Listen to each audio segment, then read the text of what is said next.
What's going on, folks? I'm AutoMattock. Today we're going to talk about this option select I have stumbled upon with Zeku, old Zeku.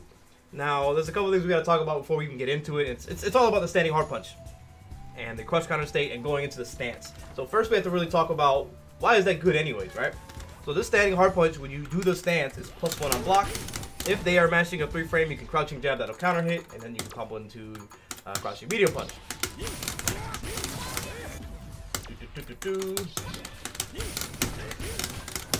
Now off of that you can do EX, horizontal, or the slide. Those are all great options. If it hits them, you are +4. So there's a few things you can do with that +4. Not a lot of impressive things unless you have V triggers. You can link the standing light kick. We want crush counter off.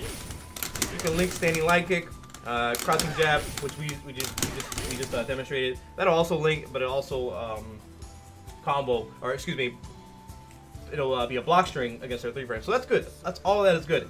So now that we know that that's a good thing to do in general, that standing hard punch into the stance change, if it crush counters, the result is still good. This is still a good knockdown. If you crush counter and then you go into young Zeku, fine. I think this is one of the knockdowns that you can actually react to their normal and back recovery and meeting them with standing light kick, because it's a fast normal. It has many active frames, so you have a lot less room for error, and it's fast. I think that's totally fine. I think you can react to both. If you put this on random, try it for yourself. Take some practice, but I've got it pretty consistently. Even using standing medium punch, I'm getting to the point where I can do that. So when this crush counters, you can even improve this by using an option select. Now, the way this works, I don't know. I think it's just not going into the stance change.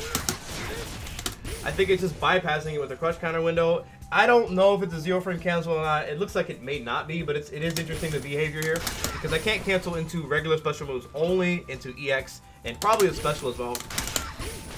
Excuse me, super art, critical art. I can probably do a critical art if I rip it fast enough. But the idea here is that I can do EX Techie instead. And if they aren't crush countered, I will go into that stance change that we just discussed, which is still good to do. So again, if they block and I use the same method, I should do it a few times so you can see the timing that I'm using it. That was actually too soon or too late. So it does take some practice, but it is absolutely something you can do consistently, and I think it is amazing. So we're going to talk about how the standing hard punch can even crush counter your opponents, and what you can do when you get this crush counter in this knockdown state, because that itself, I mean, as if it wasn't already enough, you can get a really good knockdown off of this. So the way that you can get standing hard punch to crush counter your opponent, there's a few ways. There's, in neutral, it's not the most amazing mid-range normal. It's, I think, 9 frames. And the range on it is not particularly impressive. It does outrange something like standing medium punch. I don't think standing medium kick has more range. They might be pretty close. It looks like it has a little bit more range, but none of those have a lot of range to begin with. But you can use it in that way. But when you throw them, this is meaty against their recovery. If they wake up with a 3-frame, you will crush counter them with the standing hard punch. And now if you use the option select, before you would have gotten either something like an EX Koku or a stance change. But now you get this knockdown, which is really good, which we're going to discuss after I demonstrate some more ways you can crush counter. But keep in mind, there are some characters can actually backdash here, and they will avoid the standing hard punch. In which case, you can actually dash at them on Waco and punish them like this. It's really silly. But to not get too deep into that, now there are some block strings where you can fit in a standing hard punch and use this option select. So we're just going to talk about one in particular. It's standing medium punch into standing medium punch. So this is a frame trap for 3-frame normal standing medium punch. And what I like doing is the EX Koku here, because EX Koku is +1. That knockdown is fantastic, and I can't tell you how many times I won matches because people are matching against the medium kick Koku knockdown, which you can frame trap them with crouching jab here. And you can do the exact same thing, and I'm getting probably too deep into this than I should. Exactly doing EX Koku, just dash it twice. I can't tell you how many times I've won matches because of this, because people have this incredible urge to get off the ground as fast as possible and hit every single button on their device within the surface area. Anyways, So now that we can establish that this standing medium punch is a dangerous thing, it can set up some set play. We can now fit in a standing hard punch because the opponent they could be conditioned to not hit buttons after that standing medium punch. So now I can do something like standing hard punch and then use the option select. And then if they hit a heavier button, I will crush counter them. I'll get the EX Techie and so on and so forth. So those are two ways that we can get that standing hard punch to crush counter. Not to mention, just in neutral in general, it's not a bad idea to just get this standing hard punch and then do this. You have the advantage there. It's not a bad thing to do at all. And actually, against 4-frame characters, if you do the standing medium punch, you'll frame trap them because you out-prioritize their normal. And then if standing medium punch in Young Zeku counter hits, you can combo the slide, you can combo a couple of things, but it has to be within the right range. So now that we know a couple ways to get this crush counter and use this option select, we need to talk about the knockdown, because the knockdown itself is incredible. And I'm only going to show you one thing that you can do. And this one thing is good.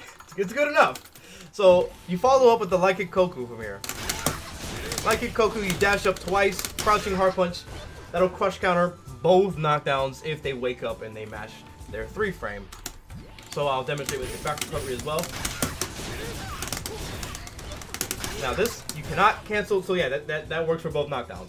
It's ridiculous. That crush counter is so powerful. It's not directly comparable to Akuma's crouching hard punch, which also has 4 active frames, but it is in the sense that it crush counters and you get a good combo if it does. The only difference is that it juggles, really, and you don't have a lot of good follow-ups. Yeah, this on block, it's +2 on block, but really don't have a whole lot to do from that range. I mean, you have some, like, sort of hitbox kind of frame traps, but I have to just show you really briefly what happens if they block it. You're +2, but you're far away. There's not really a whole lot you can do from here. You can punish the recovery of some of their normals, but not to get too far deep into it. That's her universal. But if that shouldn't crush counter. If they do this, you should be able to hit them out of the recovery. Not the most amazing thing you can do, but it's there. You do have advantage. +2. But yeah, and that last active frame is not cancelable. I'm not sure if I said that already. But yeah, you have this is such a good look. I'm gonna close this. I'm gonna close with this. I'm gonna let y'all in a little secret, alright? I'm gonna bring the mic in a little bit closer. And this is at the last video that I noticed my microphone was muted, so I had to do another one. But I think this character is gonna be a problem in everyone's keister. Like a growing problem. Just give it a few months. I think this character will be complained about. And it'll be a typical set play. I got reversals, I got 3 frames, I cover both knockdowns in many ways. I think this character, we'll just say he's going to be a problem. I'm not going to use any hashtag top tier or anything like that, but I think this character is really, really good. You know, he went from like, I think he's mid-tier at worst, but when I find things like this, I'm like, wow, that's set play. And in the How Good is Zeku video, I talked about some of his weaknesses. It's basically mid-range and some of the anti-air angles, which can be weaknesses enough to like take him out of that class. But in any case, thanks for stopping by. I hope you learned something. I'm AutoMattock.